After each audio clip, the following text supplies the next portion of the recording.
Hello there and welcome to the new video QlikSense versus Power BI.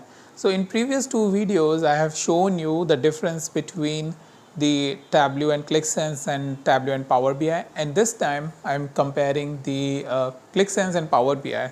Now QlikSense and Power BI, I will show you the comparison, but it has some similarities also, so I just thought I will include that as well. So that you can basically see along with some of the differences that it has, what are some of the similarities. Okay, so with that let's move ahead. So QlikSense Power BI, first let's go through the QlikSense. So we have this very important Qlik's patented associative engine. That is one of the interesting thing which you will find in the QlikSense tool. Earlier it was also in the QlikView, which I have majorly used. QlikSense I have used briefly, and where I see the similar functionality, the same engine they are using. And the best part of this engine is that you can check the data quality, the data issues very easily. So what it does is basically it shows you based on your selection what are the associated values, as well as what are those values which are not associated, and those basically got grayed out. So with that you will be able to see what exactly is going on with the data, and if there is any data qualities issues that you may want to check, you can basically do this with that very easily. Not only this, even in the case of filtering, like in case of Power BI or even in case of Tableau, you have the filters which you can specify, and you have to follow a path as to what filter you need to select first and things like those. But here in case you can go in any direction you want and the values will be filtered accordingly. You can choose the highest node or you can choose the lowest node. All the relevant values will be filtered automatically. So that's something very interesting with the QlikSense. Second is it is relatively tough to start. Why I'm saying relatively tough to start it, because not just the dashboarding piece, I find it you will basically when you will learn it, dashboarding is one thing, but data modeling, the expressions and things like those will be slightly difficult, because this tool, I will show you in couple of next point, that it has very strong data modeling and data expressions which you can write. And because of this, there is a depth of scripting that you can really do. Those who are coming from the SQL background will find it easy, but if you don't have the SQL background, it will be slightly difficult. So that's why it is relatively tough to start. Then it has a long learning curve. Generally, in case of my other video when I was showing you the Tableau and QlikSense, the learning curve is relatively less in case of Tableau, than it is slightly high in case of QlikSense, and I'll show you for Power BI as well. But long learning curve means that at least you would require 3 months of learning time just to make sure that you are good with the dashboarding, expressions and the backend script. All of that is basically you can cover in 3 months, and that too come to at least beginner to intermediate, somewhere in the middle of that, so that you can basically start any project and execute if relatively complex logic is coming very easily. Then you have good community support. It has its own community within the community.qlik.com, where you can find the support for the problems that you are facing. You can find the documents, you can find the basically new ideas and suggestions which people are giving. All of that is very easily you can find it in the community. Then you have the basic to moderate level of visualization. Well, it's basically based on what is inside the in the QlikSense. So basic to moderate level, moderate complexity level visualization is something you can configure. There are a lot of options in that. So basically that goes again to the relatively tough part, where you can create these visualization, do conditional formatting, some conditional settings, dynamic titles, things like those. Very interesting, but yes, you can configure that. You have open dashboarding. What I mean by open dashboarding is that you have the freedom of placing the component on the canvas wherever you want. If you have seen my videos on Tableau or both on QlikSense, in case of Tableau, you have the floating or the tiled. Tiled is something basically the strict layout where you use the containers and all. But in case of QlikSense, it does not really fix you, or it does not really compel you on using any sort of container or anything, you can put your component wherever you want and it will take it for the dashboard. So that's what I meant by open dashboarding. Then you have the cloud-based application. So QlikSense is only present in cloud interface or in the cloud platform. You don't have desktop. Earlier, when they initially launched QlikSense, they have given the desktop application. I have used it, but now they have moved everything onto the cloud. Either you are using the free version or you are using it in your company. You need to have the cloud-based platform. So after that, what you have is the strong story building. So they have a separate component for the strong story building where you can have just one or group of visualization together, basically helping you build these strong stories to communicate your data story. Then you have the strong data manipulation and modeling. I was saying earlier as well that if you are coming from the SQL background, then you will not find it very difficult. But if you are not, then it will take a little bit of time to really understand its techniques. Even if you are coming from the SQL background, the only help you will going to get it is very similar to select queries, right? Like you have select star, where clause and things like those. You will find that here instead of select you have load statement. But other keywords and all those conditional statements somehow similar. However, there are some other very QlikSense specific the keywords and the functions that you need to use to really do the modeling piece. But its modeling is really amazing. I mean, it tells you a lot about data, like how many nulls you have, how many matching, non-matching values and things like those. So modeling is really important for some serious enterprise level applications. Then you have the relatively less adoption due to introduction of another tool. This is something what my experience is, what I have seen, that the company was using the QlikSense, then they basically went ahead and introduced some other tools. Maybe because they have either a strong history, like in case of Power BI.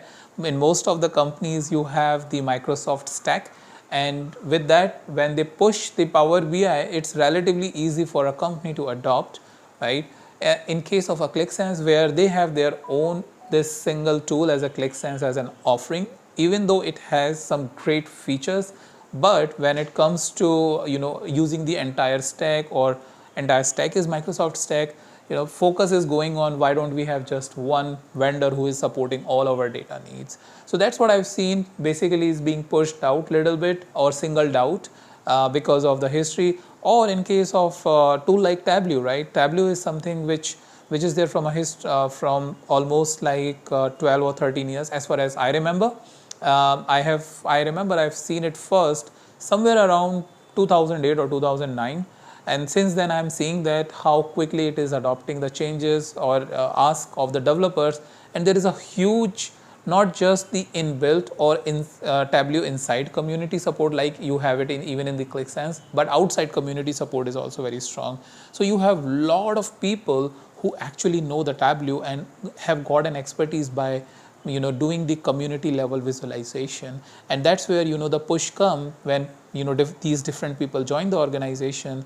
They basically become an advocate as to what tool need to be used. So if they have already used Tableau as a tool for their public visualization or community visualization, these QlikSense probably may single it out. I have not seen much public sort of a community on the QlikSense side, but like I have seen in case of Tableau. So that's something what I wanted to just express my experience based on what I've seen in case of QlikSense. All right, let's move on to the Power BI. So Power BI is you have no associative experience similar to what you have in the Qlik. What you have in the Power BI is an engine which can generate automatic queries for you, but a seamless or an intuitive experience which you have in QlikSense is something which I did not see. So no associative experience which I saw when I compare it with the QlikSense. In comparison with QlikSense, it is also relatively tough to start. Why? Because similar to QlikSense, what it has is it has the front end dashboarding environment, it has query editor, and it has the modeling capabilities. So it takes a little bit of a time for a beginner to really grasp that concepts, and that's why it takes again around 3 months time frame to really get a hands-on basically on the tool and take any project and execute it. After that, similar to that, what I mentioned is you have 3 months sort of a period time, just so that you get familiar with most of its concept and take up any project. You have the good community support, again similar to QlikSense. In Power BI also you have community.powerbi.com, where you can post a question, where you can look at the documents, tips and tricks and things like those. So in both these cases, they have basically similar, at least these 3 points are relatively similar in both these tools. Then you have the basic to advanced visualization. When I say advanced, that means external visualization, which is third party visualization that you can build in the Power BI. The Power BI inbuilt visualizations are also slightly advanced, but if you are looking for some more innovative visualization, you need to basically go and look for external visualization. In case of QlikSense also, I have seen that you have external visualization that you can integrate a third party visualization, but in my experience, when I tried to integrate in QlikSense, it was relatively tough, so I left it. But in case of Power BI, it just click like couple of clicks and you have the visualization inside. The only thing you need to take care is that your organization data policies and security policies support this. So you can use it if you are using it for your own private use, but if you are using it on your company's data, just be very sure on that, because it may happen that tools or those charts or external viz are collecting your data. Then you have the open dashboarding, which is similar to QlikSense. That means you can place your components, the KPIs and the charts the way you want, whatever makes sense, and get the dashboarding out at the end. You have both desktop and cloud. In case of QlikSense, you only had cloud, but here you have the desktop and cloud, and in the premium cloud you will get the same features. So that's the benefit you have. Desktop is really helpful for learning, especially for those who are beginner, like I was a couple of, I would say, years back when I started evaluating that. And cloud based is something where you need to use your company ID to basically get the cloud access. Then you have the no separate story component. Again, with the help of only the dashboard, you can create your stories, you can link multiple sheets, the functionality is there, but there is no separate component of story like you have in the QlikSense. After that, you have the strong data manipulation and data modeling. So for data manipulation, you have DAX, data analysis expression language. For data modeling, it is similar to it's basically the Power Query, where you can get the data, join the data and things like those, do the modeling stuff. Also, it has M language. I have not used it, so I am not expressing, or I'm not basically describing that here. But M language is also something which is part of it. I think it is used for automation or something like macros or something, but I'm not 100% sure. But M language is also part of the Power BI, which again makes it relatively more complex. Probably in future, when I will read about more on the M language, I will let you know. Then you have the more adoption due to existing Microsoft stack in the organization. So this is just to compare it with this point. I have already said enough on this point that yes, if you have the stack or if you have the strong community backing on a particular tool, the company goes ahead and develop and introduce that tool. So that's mainly I wanted to show you some of the similarities, some of the differences, which from a developer point of view, what you can expect over here. If you are starting learning this tool, what will be the time frame and things like those. But still, even after that, if you have any question, you let me know in the comments. I will either answer it over there, and if I see it is a good question for a topic perspective, I will create a video out of it. Also, if I have left anything over here from a comparison point of view, and if you are aware of that, please put it in the comments so that I or anyone who is looking at this video as a community can basically learn even from your knowledge. So that's about it, and I'll meet you in the next video with a new topic.